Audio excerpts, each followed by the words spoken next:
This is Back Roads of Illinois server to farmers and ranchers in central Illinois in the Midwest.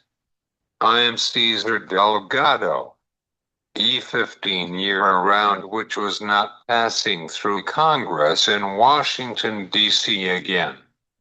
We were talking about the concerns on the biofuel industry with Fatka from CoBank. Otherwise, the Ag Outlook Forum for today in Washington, D.C.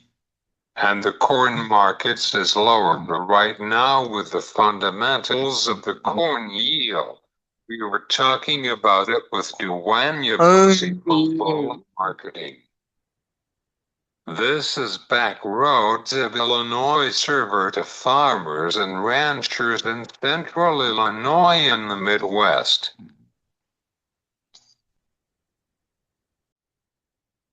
E15 year-round, which was not passing through Congress in Washington, D.C. again. We were talking about the concerns on the biofuel industry with Jacqui Fatka from CoBank. Hey, Jack, how are you? Good. Thanks so much for inviting us to talk today. Jacqui, how did you explain to yourself, okay, this project for E15 is not pleased with some lawmakers and oil states?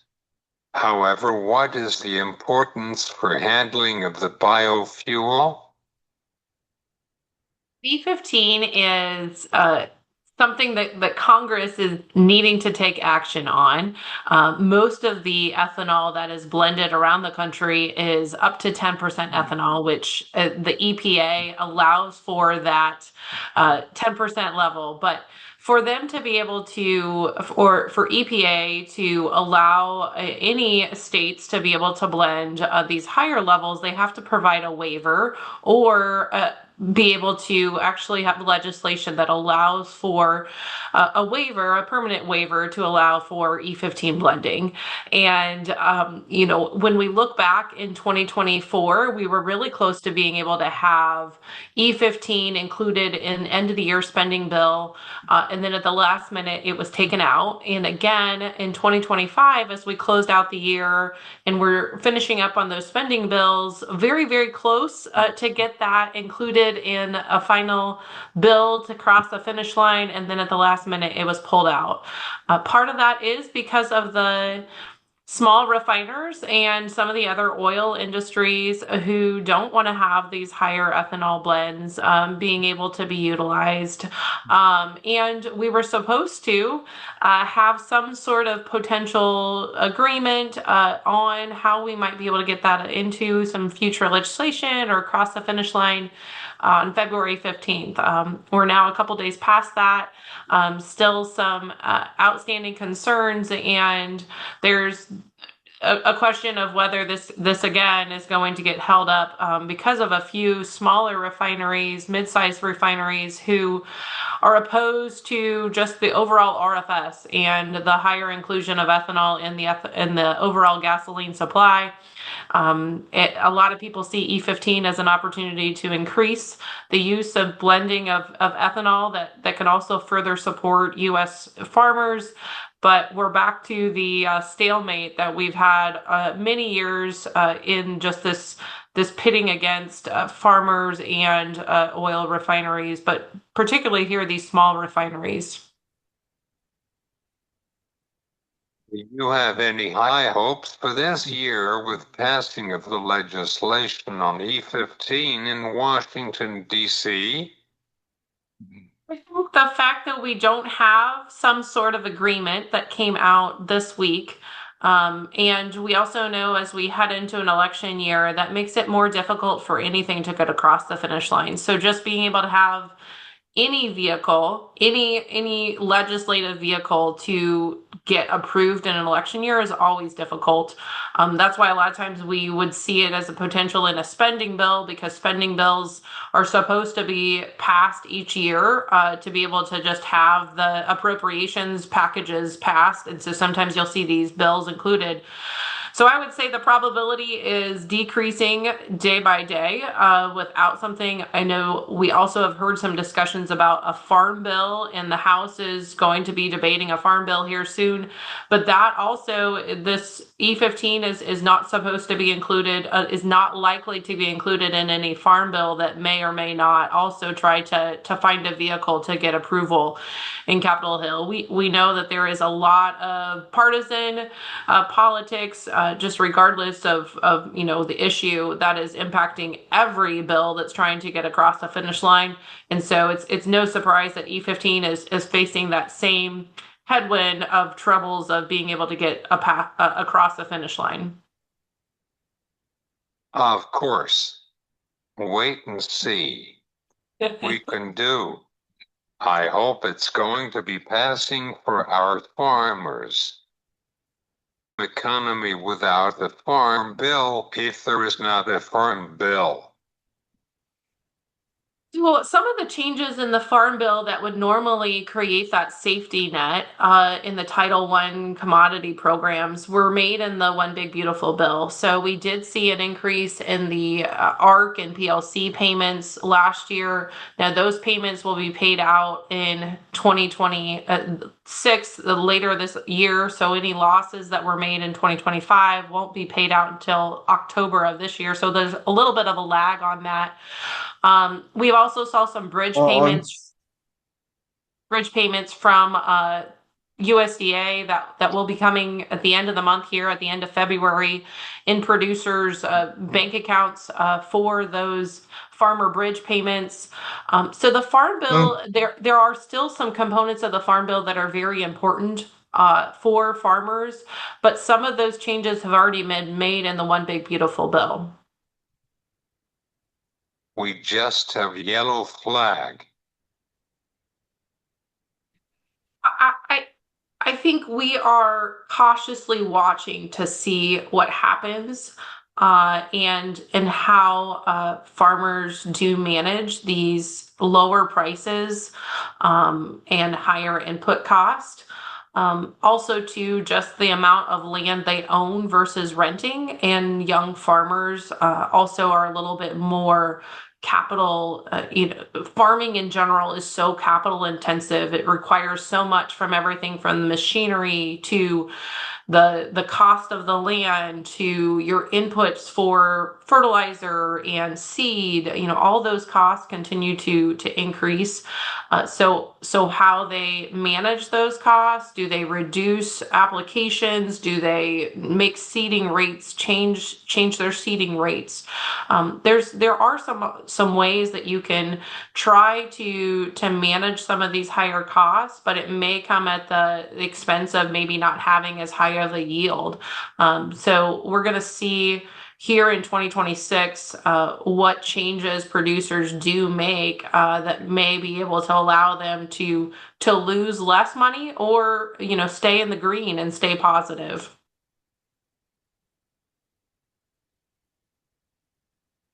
What is your final thoughts about the beans demand without being in the biofuel? So soybean oil has definitely had some opportunities to expand with the expansion of biomass-based diesel, and we've built out about $6 billion worth of crush expansion. This has been really important too, especially as we've had less soybeans going overseas, especially to China. We've been able to crush more of those here at home. We're still waiting for EPA to finalize where they're going to set their final renewable volume obligation, the RVO.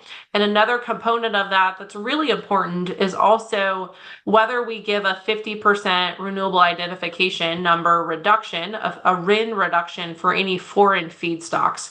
So for example, if we do have a 100% RIN value given to soy oil, we could see a lot of those renewable diesel plants, biodiesel plants, utilizing more soybean oil.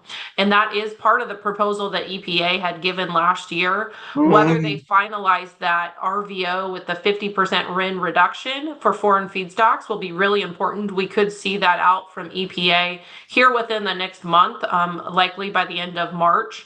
And that'll be an important driver for soy oil demand as we head into the rest of 2026. And again, just that overall how to make money. Soybeans, when we don't have those China purchases to buy U.S. soybeans, we're going to need to crush more of those here domestically. And soy oil is going to be important for biofuels demand, and also the soybean meal being consumed by both our domestic livestock as well as being able to export that around the world to be able to add that value for U.S. producers here domestically. Thanks, Jacqui. I do really appreciate your time with us on the show today. Absolutely. It's always great talking with you. Have a great day. You too. The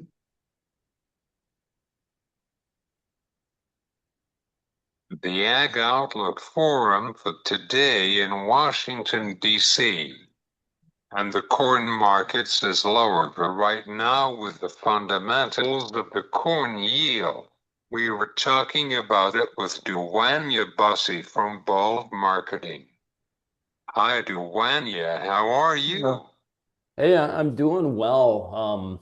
Yeah, getting towards the end of winter in Northeast South Dakota up here, so that's good. Now, I shouldn't jinx it and say that. Now, March will probably be a horrible winter month, but getting through the doldrums, days are getting longer. The Feb Outlook Forum always reminds me of spring and the first outlook of planting intentions. So it's exciting here today.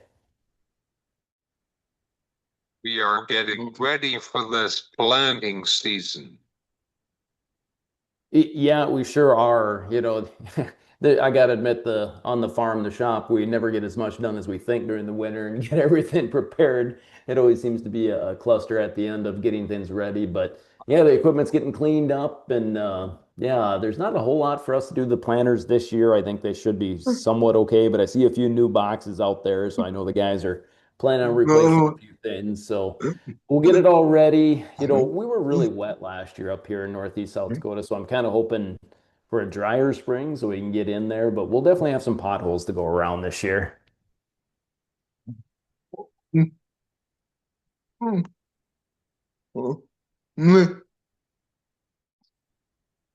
I'm excited for this planting season and taking a ride in my Chevelle. Darn right. I know. Just, yeah, spring is always the whole like new beginnings and getting back out there. And for farmers, I'm sure they're a lot like me. Every year, it's that, well, once again, that new beginning, that idea of having a good season. Sadly, it gets halfway through sometimes and I want to restart. But no, just a fresh beginning. It's never perfect, obviously, but it's always fun and exciting. Right. Duwanye, how is the reflection on the February world supply and demand report with the ag firm?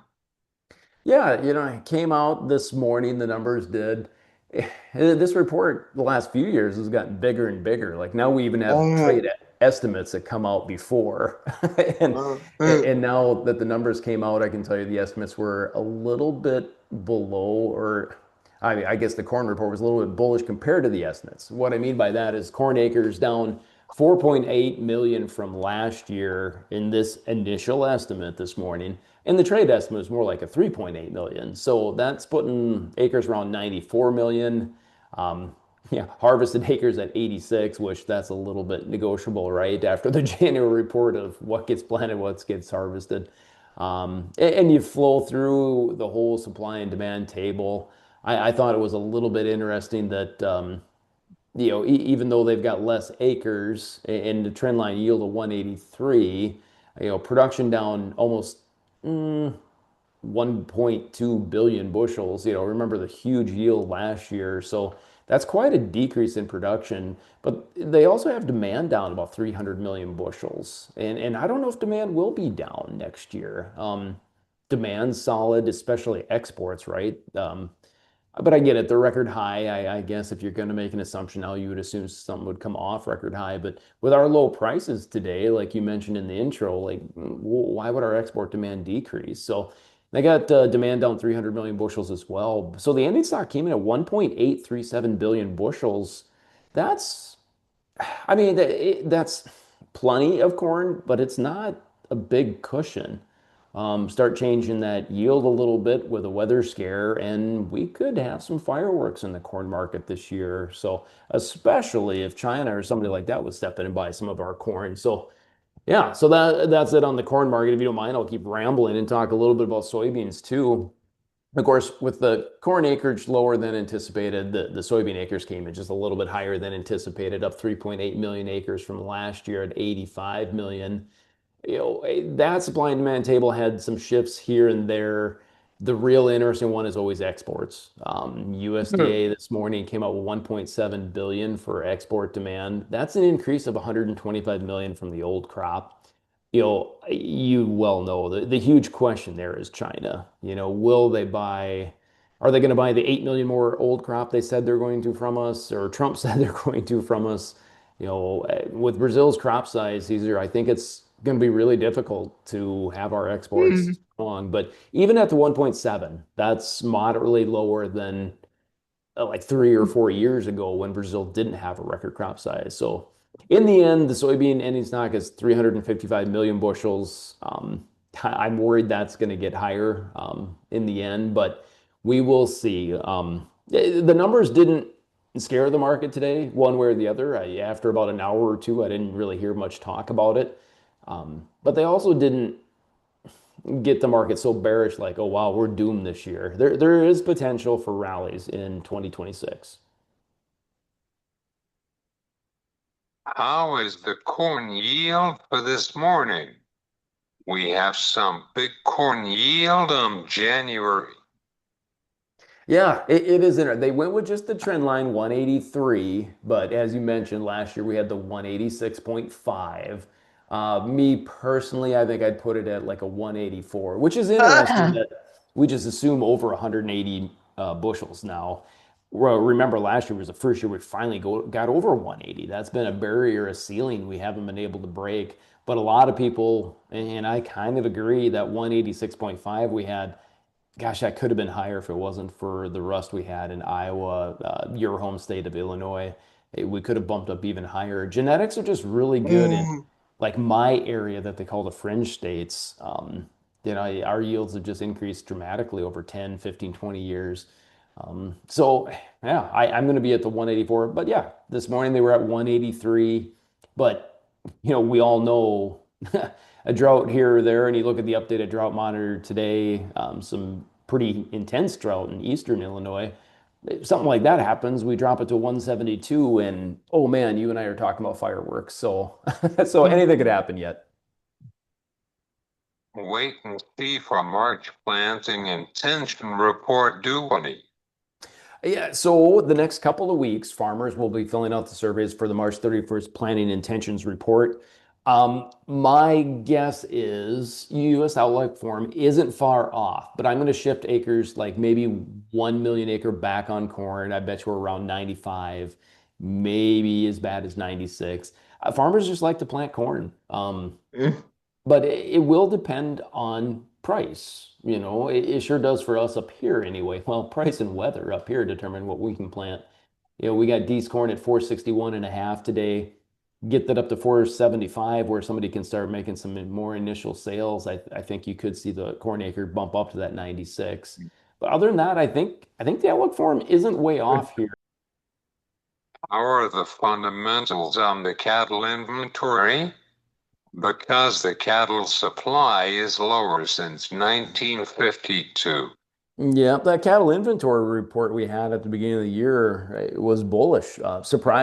I guess surprised me a little bit because I do think we're building the herd back up slightly, but the numbers are still so tight. And that report didn't show us anything that should make you feel like you need to be bearish for 26 or 27. As far as the inventory, at least, we can definitely have some sort of tweet or post, social media post that would hurt the market. Um, but the fundamentals, they remain very bullish. We just can't snap your fingers and rebuild the herd. It doesn't happen that way, right? It takes a long time to have a heifer can grow up and be able to have another calf herself. So it takes 2 years. So it takes time. And we didn't see anything in that report that really showed that that's happening yet. If we did, I would have said, okay, well, you can be bullish for 26, yeah, but 27 might start to be bearish. But we don't see that yet. Fundamentals remain very strong, and I'm still a little bulled up on this cattle market. I think we can go back and test last year's highs yet. Do you have some thoughts on the fundamentals on the cattle markets, especially with the fats? Yeah, fats look strong to me. We haven't had a lot of cash cattle trade develop yet this week. The few small sales I have heard of are higher, like 249 in Texas. That's, quite a bit higher than last week. But a cattle and feed report tomorrow afternoon, that always kind of makes the market kind of pause a little bit, and cash cattle trade probably pause until afterwards.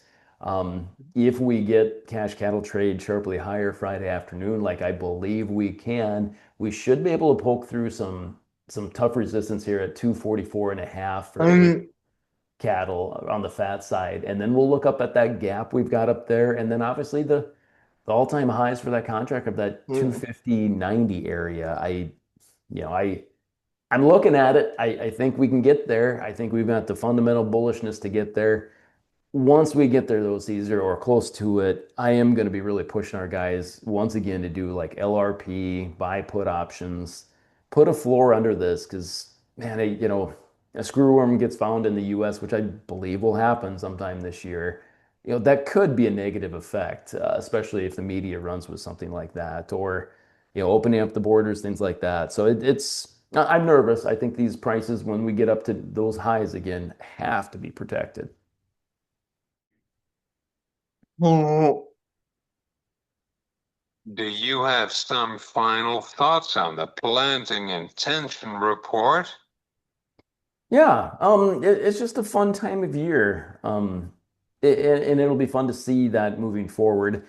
For me, up here, you get to the Northern Plains, planting intentions change quite a bit. I know in the I states, like you get a lot of fall fertilizer put on. You guys have your rotation, like to stick to it, and we're turning into that up here. But man, our weather can really dictate and price of what we do yet. So to me, it's very much still up in the air. But I think the outlook for him is on the right path by saying corn acres will be lower, bean acres will be higher. Thanks, Duwanye. I enjoyed our conversation for today. Well, thanks for having me. I enjoyed it too. I really rambled on about these markets, but it's fun to talk to you about markets, and something's always changing, and springtime's new time. And so thanks for having me on. This is Duwanye Busse from Bolt Markting, One Back Roads of Illinois.